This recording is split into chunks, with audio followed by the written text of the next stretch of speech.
Modern marriage is supposed to be different. We were told it would be equal. We were promised it would be a partnership. And yet here we are. Still tired, still carrying everything, still whispering our needs into the void and hoping someone hears us. Welcome back to What Women Don't Say. Today we are going somewhere a little different. We're talking about what modern marriage actually looks like for two generations of women, the Millennials and Gen Z, and why, despite everything that was supposed to have changed, so much of it still hasn't. And most importantly, what women are doing about it. Let's start with the generational split, because Millennial women and Gen Z women are walking into marriage with very different expectations. And what happens next tells you everything. Millennial women are those born roughly between 1981 and 1996, and they grew up being told they could do anything. Lean in, have it all, be the career woman and the devoted wife and the present mother and the put-together human being. The problem? Nobody updated the men's handbook at the same time. So millennial women ran themselves into the ground trying to be everything, while the domestic load at home quietly stayed exactly where it had always been, on her. Gen Z women are those born from the mid-90s onward, and they came in with their eyes wide open. They watched their mothers burn out. They grew up on the internet, saw the conversations, read the research on the mental load, the emotional labor, the wage gap. They entered relationships saying, "Not me. We will do this differently." And yet, even for Gen Z, the old patterns have a way of creeping back in the moment a baby arrives, a career has to flex, or a household needs managing. The ideology changes faster than the infrastructure does. Let me give you examples of 3 women. Real situations, different generations, same ache. Tolu, a 38-year-old millennial wife. She has a master's degree, a demanding job in finance, and 2 kids under 7. She married a man she describes as progressive, and he genuinely believes he is. But when their first child came, Tolu took the longer parental leave. Then she became the default parent, the one the school calls, the one who knows the pediatrician's name, the children's shoe sizes, their teachers' names, their best friends' dramas, their favorite color, and the list goes on. She told a friend, "My husband would do anything I ask him to. The problem is that I have to ask. I am so tired of being the project manager of our family." Nadia, a 41-year-old woman, left her career in architecture when her second child was born because the maths didn't add up. Childcare costs was more than her salary after tax. It made sense on paper. Her husband earned more. It was the logical choice. Nobody framed it as a sacrifice.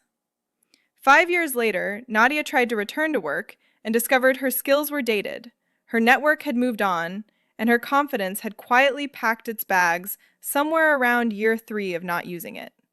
She said, "We made a practical decision together.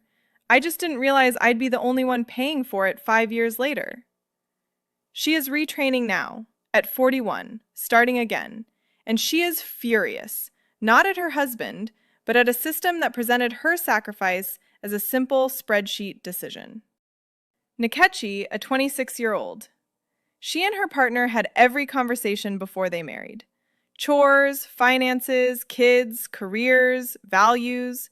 They even built a shared household management system, equal contributions, mapped out and agreed. 18 months in, he travels for work 3 weeks out of 4. She works remotely from home.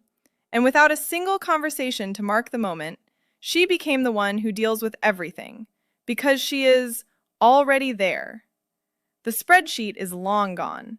Her identity has slowly started rearranging itself around his schedule, and she only noticed when she tried to remember the last thing she did purely for herself and came up blank. She said, "We planned for equality. I genuinely don't know how we ended up here anyway." And finally, Maya, a 24-year-old lady. Not yet married, but engaged and already feeling the shift.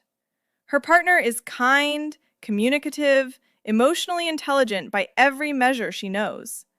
But since the engagement, Something subtle has changed. His family assumes she will take his name, move closer to them, host the holidays. He is the most progressive man she has ever dated, and she has not pushed back once on all those expectations.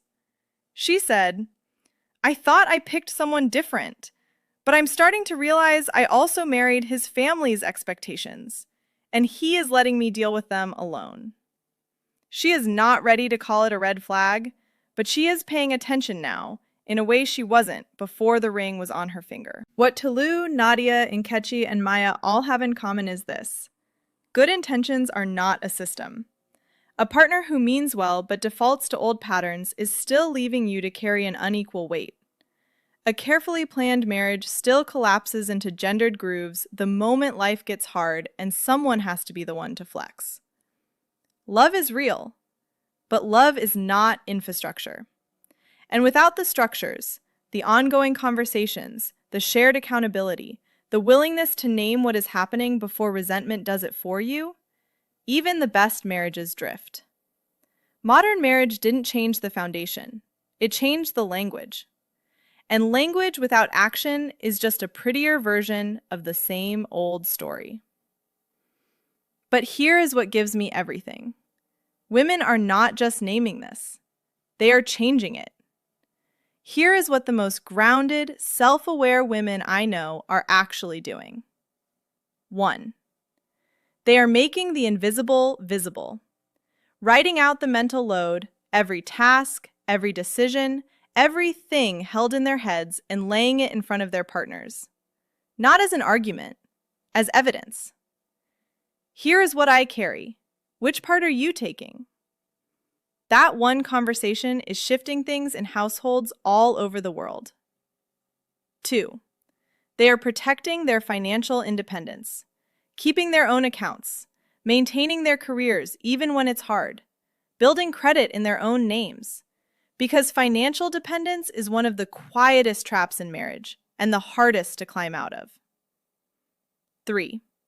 They are treating therapy as maintenance, not emergency. They go for therapy before the marriage breaks, building the tools while the relationship is still good. The stigma is dissolving, and women are leading that shift. 4. They are renegotiating out loud and often. Not one big conversation at the altar, a recurring one.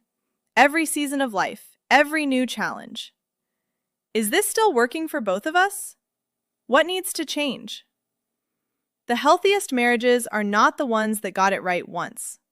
They are the ones that keep getting it right, together. Whether you are a millennial woman who has been holding things together for a decade and is quietly running on empty, or a Gen Z woman watching the cracks appear in a marriage you planned so carefully, I need you to hear this.